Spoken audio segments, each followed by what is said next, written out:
everybody. It's Safi and Marco Dish Out on the Movies. And today I will do my honorable mentions. I have two today for the 10 best old movies I watched in 2019.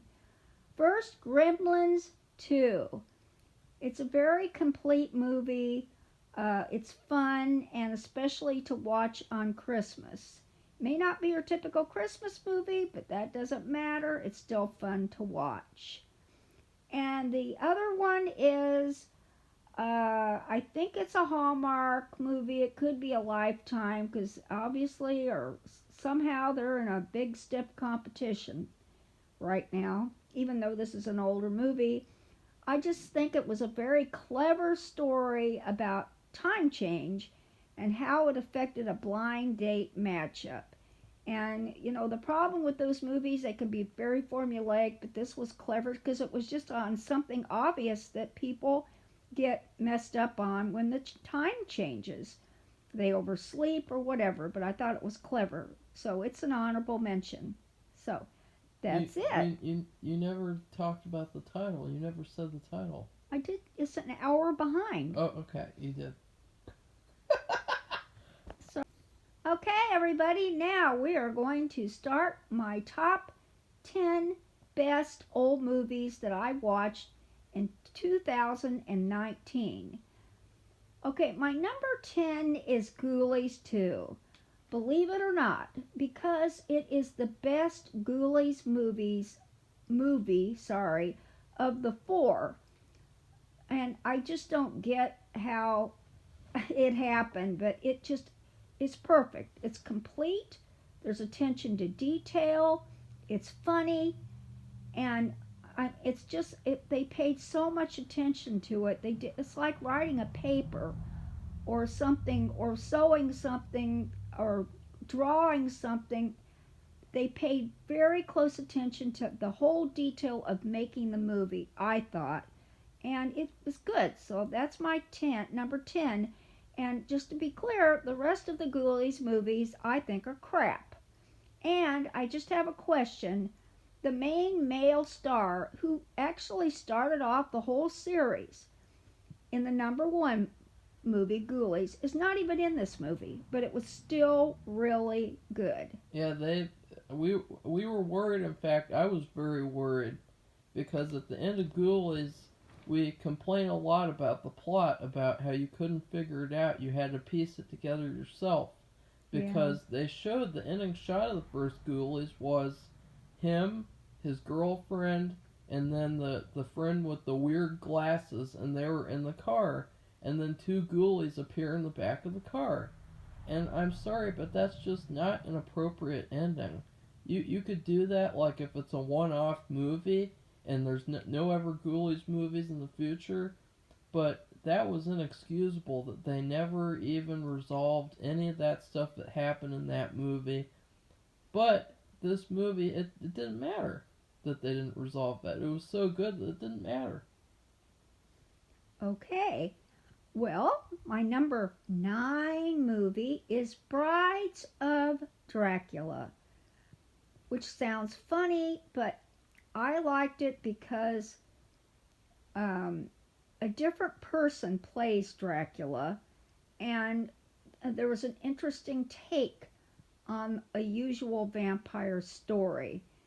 And I thought there might have been a few little plot holes, like the origin of the vampire wasn't totally made clear, but I thought it was really good. And another thing I didn't like about it, but I still accepted the movie for being one of my favorites, was that the main female lead, not the older lady who plays the mom of Dracula, and she's a vampire too, which that's another plot hole. Where are they getting their blood? But whatever. I couldn't stand. She was like a weak femme fatale, and she was weak in that she just like couldn't see the forest for the trees.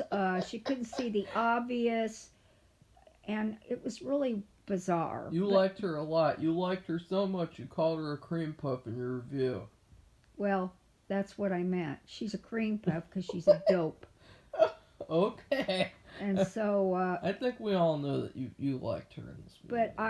but the movie, it's a Hammer movie, and it's just so the color and the characters. It's just so they have a unique way of doing their movies, and they may not all be good and perfect, but they still look nice. And so, and the actors and actresses who are in them, they're interesting. I like them. So that's my number 9. Okay, my number 8 movie, which it may be surprising, my 8 and 7 movies actually for some people. Over the holidays, I watched different Christmas stories and different Hallmark stories, and this was kind of like a part Halloween movie, really. But so I thought it sounded different. It's called "You Cast a Spell on Me," and I thought it was clever and different, funny and happy. And they're real witches and wizards who live among us. Now, this sounds a little like Harry Potter, but these are the adults, and they have uh, companies, and they compete against each other. And these are powerful families. And this is about these very powerful families, and then somebody who's not a witch at all, but who gets involved with one of them at a party, just meets the guy at a party, and they do some weird thing. I mean, it was simple. I can't even remember what it was exactly, but she somehow takes his power from him. She doesn't know she's not a witch. She's a psychiatrist, actually. And anyway, it's just a fun movie, and it's clever, and it's just nice and different. And then my number 7 movie, it's called Christmas Around the Corner. And I really love this movie, and I've seen it 3 times already. I might even watch it again a few times. Yeah, Marco can't believe it. But anyway, the thing is, this girl, she's, I'm not sure what her position is, but she's at the top, and it's some kind of company project they put online, and they have all the staff involved, and it's a failure. It doesn't work. I don't know exactly what happens. I didn't understand that part.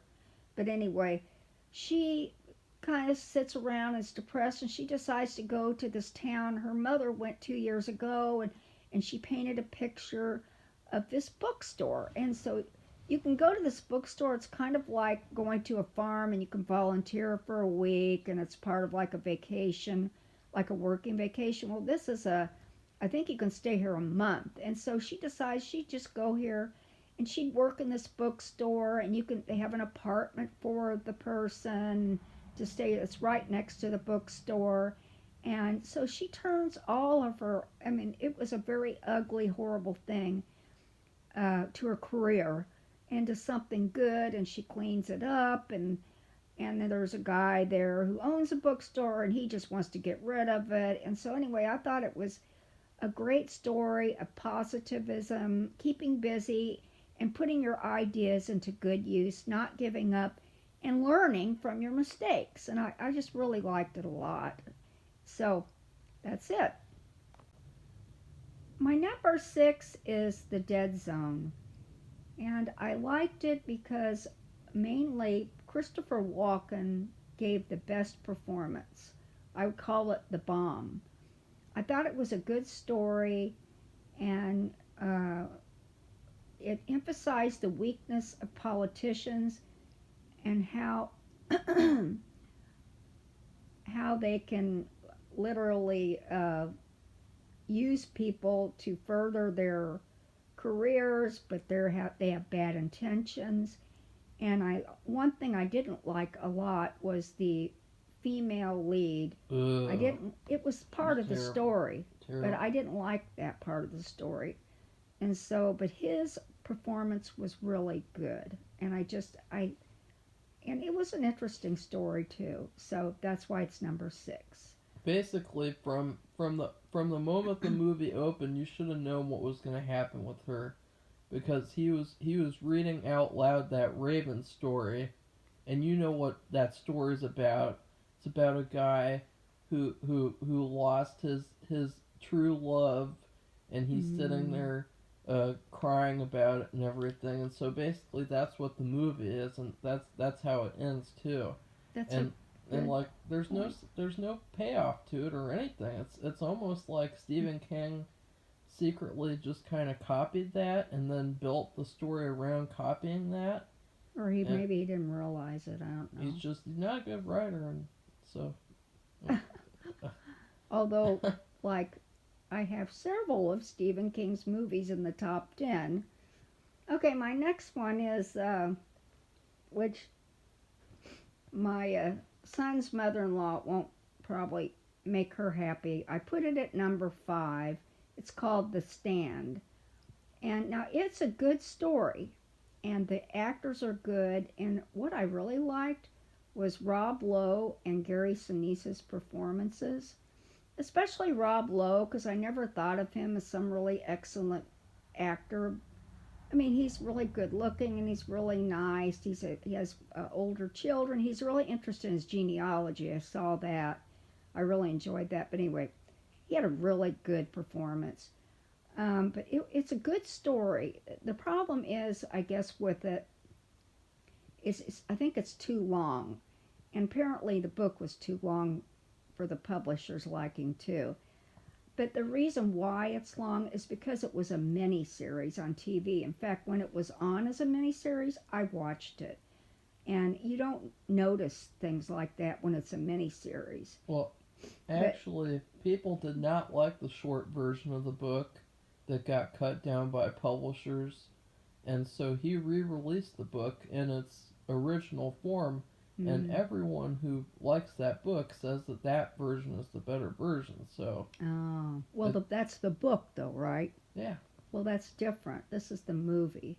Well, it's also it's really the same though, because the movie did not change the worst parts of the book, including Nadine, Mm, that girl, and then that nerdy guy, that whole plot, mm-hmm. and then Molly Ringwald's character. You didn't like that stuff either. Yeah, I just the biggest problem for me, I thought it was too long. And it just seemed like when you have something that long, it muddles everything up sometimes. But it's a very good story. It's an interesting story. Okay, now that, the next thing is the Silver Bullet. And number 4, And it's number 4, and it's another Stephen King movie. that one I think is my number 10 You're funny. on my list. What? Okay, well, I thought it was an interesting story, and I'd never heard of it before, and I've never seen anything about it anywhere. And one of my favorite things was Gary Busey. I guess a lot of the things I like about these movies, for most of them, are the performance of certain actors. And sometimes I'll like the story, and then the actors are just part of it's like a whole package. But the thing about this, and a Silver Bullet, you go like, oh, Silver Bullet. Well, it has a lot of meaning for this movie because it's about a werewolf, and also, and about silver bullets and werewolves. And then it also is the name of a wheelchair that Gary Busey makes for his, is it nephew? Yeah. And uh, it goes really fast, like a race car, like oh, even faster than one of those tracks where you get in a little car and you ride it around and around. Kind of in between that and a regular race car. And I thought that was really nice. But his performance was really good. And the only thing I didn't like was the people. Well, maybe Stephen King too, but it kind of surprises me. Is somehow they didn't have any awareness of small town life. And unfortunately, I've had the experience of living in a small town, and everything that happens, everybody knows your business. And if anything big happens, everybody will know about it in an hour. And this was a really small town. This wasn't any big 8,000 people community. This probably had a few hundred people in it. At least that's the way it appeared. You didn't like the werewolf too. You didn't like how the werewolf, like, he didn't have any reason to be exist. I mean, he came out of nowhere. You Well, you didn't like that that's as right. well. I didn't like the fact he just and that's just ridiculous. And apparently wasn't it the fact that the werewolf comes out every 10 or 20 years or something, and you live Yeah. in a small town, you're going to know that day something weird happened. And then and what is a werewolf going to do? Kill everybody off until this time that the person's a werewolf, it's over.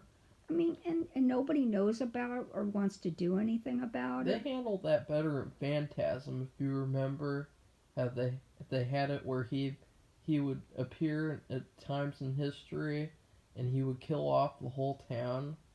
Like, they Oh did yeah, that well way better in and they Phantasm. actually, that is because it explains a lot.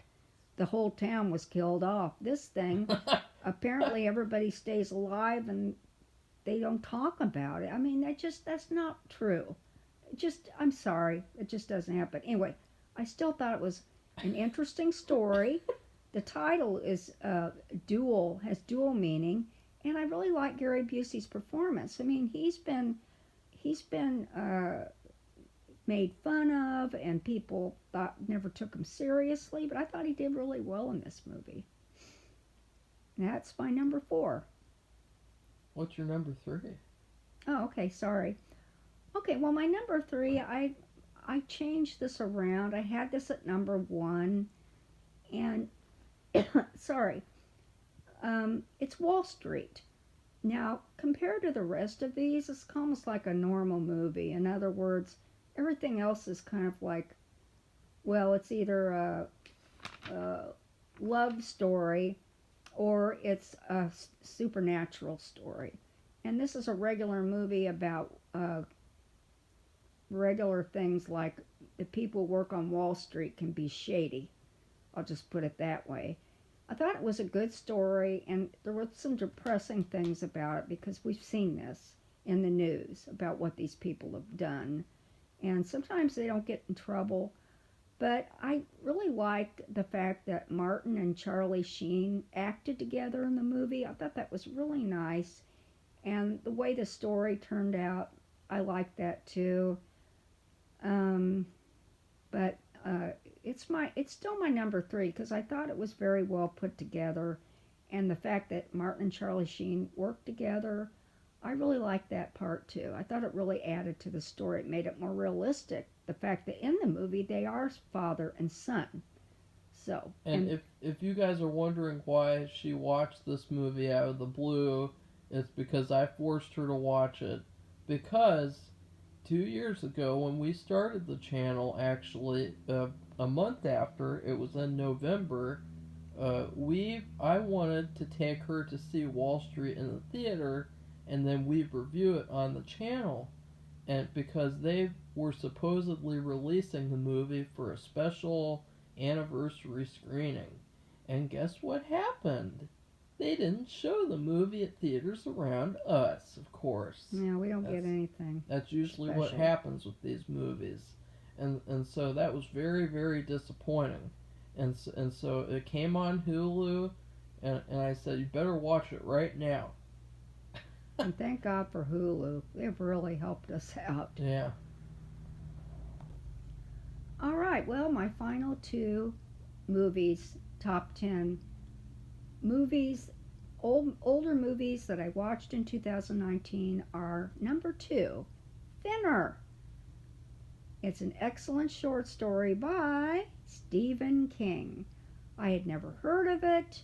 I was very surprised by it. It was very well done, and it's a lot in a short story.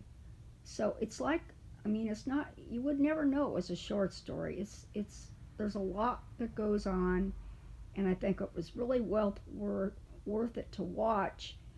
And if anybody ever has a chance to watch this, because it's like it's not on all the time, so you can't just catch it. Uh, Take time to watch. It's not that long of a movie, and a lot goes on. There's good acting, and the only thing I didn't like was talking about poisoning dogs. That's the only thing, because my my mother-in-law had a dog. Well, the family had a dog, and it was poisoned, and it did die. So that thing really happens in life, and I just don't like it, even for like an entertainment value. They didn't show anything. You never saw any dead dogs. You didn't see anybody poisoning anybody or anything, but they just talking about it didn't like that. But the performances are good, and it's an excellent short story. To me, you really can't credit Stephen King for this movie. Why not? Because, I know it sounds weird, but because they changed the ending, as you well know.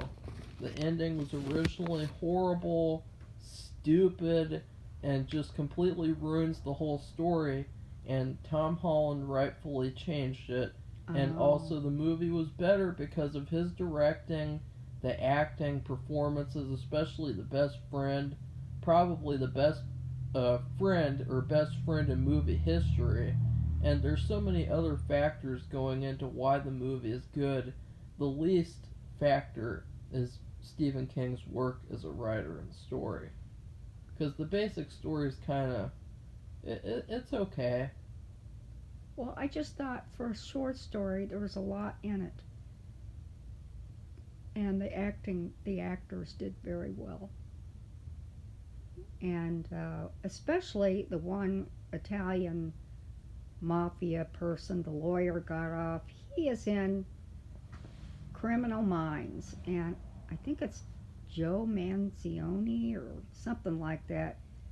I, he spoke Italian, and he was a really good mafia guy. You know, he plays like an FBI profiler. He goes after serial killers in Criminal Minds. He was actually the good guy, too. Like, usually in movies, the mobsters, they're always evil, and, they're evil in real life. Mm-hmm. But in this movie, he's the good guy. These effing gypsies are evil. I mean, they're pure evil. Because what happened to spark their quote-unquote their vengeance was an accident.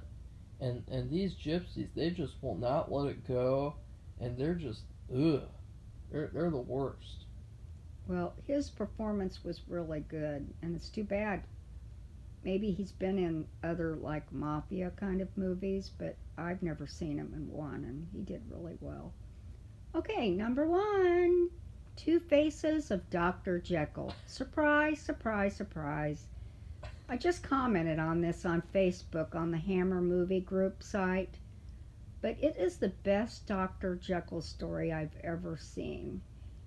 And it had a really good cast, and Christopher Lee plays a cad and a backstabber. And it's like a different role than he played before, where he's this horror, supernatural Dracula, and it talks about like being a Mr. Hyde from a researcher's point of view. In other words, these researchers, they get this idea and they work in the lab and they don't communicate with people. Maybe they're married. This guy was married and she was a cad with Christopher Lee, a cadette. And that was bad. But he's just like all into himself. And I've been around researchers, so I know exactly what that's like. And he gets so involved with what he's doing, he doesn't even look and think. I guess with the method or whatever of the outcome. So the ending is it's kind of a surprise. It really wasn't a surprise to me because I was thinking about it in the terms of being a researcher, and he didn't think about it. And I I just couldn't believe it. But anyway, it's a good story and it's a Hammer movie. And like I said, Hammer movies are very like solid, deep color and really good actors. And the only thing that was not good about the movie, because I do, it's not perfect, there's no perfect movie, okay, was the makeup of Mr. Hyde. It was terrible. And I think, like, wasn't it the glue wasn't right? It was coming off his It was face all like the it was a time. glue-on wig. I mean, it was it was like a stage play beard. Yeah. Well, the other Hammer people on the group, they didn't think much of the actor. They thought it was a vehicle for him to do other more meteor roles. And the thing is about a researcher, and when you're so involved in your work, and then I just don't think it was that big of a leap. And You didn't like the snake dance. There was something about that you didn't like too. I can't remember what it was, but just so you guys know, you can go. I'm not putting my opinion in Safi's mouth. I'm just, I remember everything that she says it's a from better these other memory than I reviews. do. And so I remember she didn't like something else about the snake dance, some sort of thing with that. She didn't like that. But I really think that the character of Mr. Hyde, or Dr. Jekyll, I guess, he's much more accurately portrayed than Peter Cushing's Dr. Frankenstein is. Peter Cushing's Dr. Frankenstein, he's like this master manipulator, evil person, and this doctor is like a nerdy dweeb. Researcher. He's oblivious to what's going on. He gets used all the time. He steals all of his money. Because he's Christopher not Lee thinking does, about what's going on. He's and just thinking about his project. his character is so much more real and accurately portrayed than Peter Cushing's Dr. Frankenstein, who is basically like a caricature. Well, wasn't the other one that a lot of people have seen, and I've seen, wasn't that a Universal Monster movie? What? The other Dr. Jekyll and Mr. Hyde movie that There's show. been multiple ones. There's there's one from the 30s, one from the 40s, one from the 50s. Like I don't know. there's a bunch of different ones that just kind of run together. They're really boring, and I'm saying that because I've seen them. I rented. I think as a kid I rented a double feature with both Dr. Jekylls, and they were so boring. Ugh. But this one too, Christopher Lee plays a cad, and didn't you say this was something where they were looking at him as being a James Bond character? No, I think that I said that Christopher Lee was really like James Bond in this film. That he was like, you look at this and it's like, come on, why didn't you cast him as James Bond? I mean, if you guys don't know, he was the inspiration for the character of James Bond, and so to me it makes sense that you would cast him as James Bond if he's an actor and everything. That would have been interesting. And so personally, I think that this is Christopher Lee's best movie. It's his best performance, and that's it. Okay, well, we're done, and I'm done. So I hope you liked this list, and subscribe and like our channel. I would appreciate it, and so would Marco.